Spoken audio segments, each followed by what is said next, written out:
On January 12, 1804, something unprecedented happened in human history in a small Caribbean nation. Formerly enslaved people didn't just win their freedom, they defeated 3 European empires, including Napoleon Bonaparte's French forces, and established the world's first black republic. This is the story of Haiti, a revolution so radical, so seemingly impossible, that it terrified slave-owning nations around the world and inspired the enslaved everywhere. Yet somehow, it remains one of history's most overlooked events. Today, we're diving into how the impossible became reality, how enslaved men and women transformed themselves into a disciplined army, outsmarted Europe's greatest generals, and changed the course of world history. To understand why Haiti's revolution was so extraordinary, you need to understand what Saint-Domingue's Haiti was called under French rule represented to the colonial world. By the 1780s, Saint-Domingue was the most profitable colony on earth. It produced more wealth than all 13 American colonies combined. The colony generated nearly half of France's overseas trade, producing sugar, coffee, cotton, and indigo that fueled European economies. But this wealth came at an unspeakable human cost.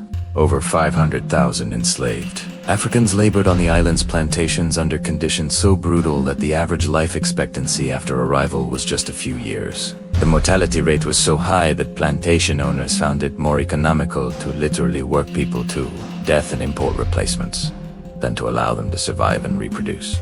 The colony operated on a strict racial hierarchy.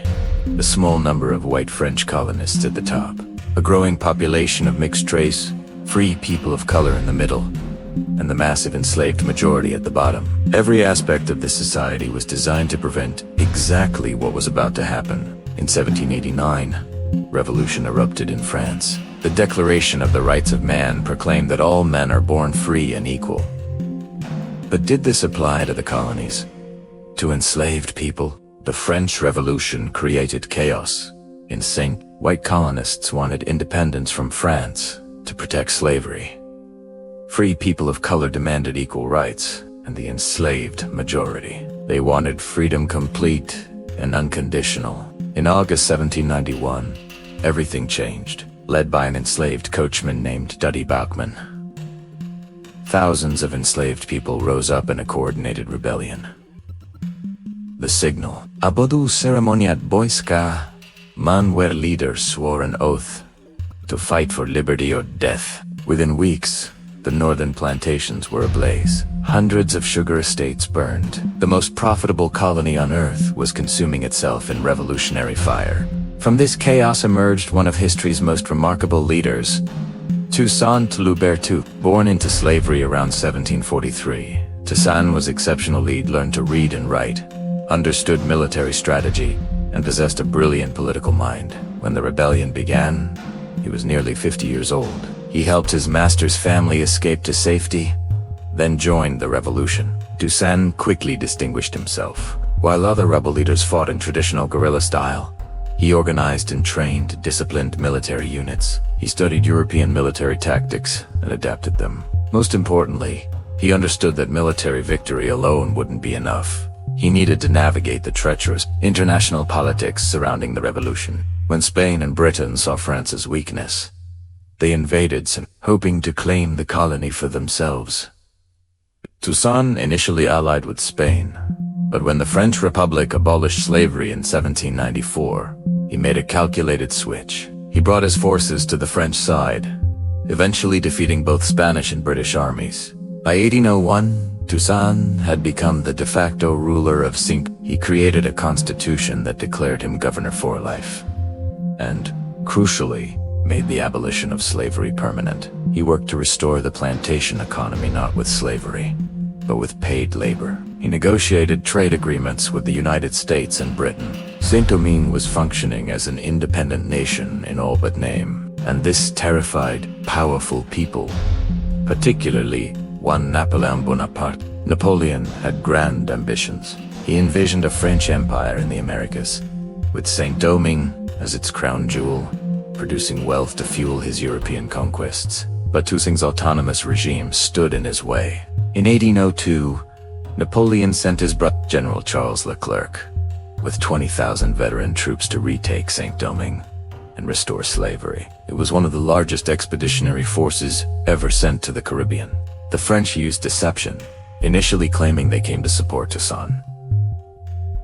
But their true intentions became clear. Through treachery, they captured Toussaint, who was sent to France, where he died in a cold prison cell in 1803. Napoleon thought he'd won. He was wrong. What the French didn't understand was that they weren't fighting one leader. They were fighting an entire people determined to remain free. Toussaint's capture only hardened resistance. Two new leaders emerged: Jean Jacques, a former slave and brilliant general, and Henry Christophe, another military commander. They united the population with a simple message.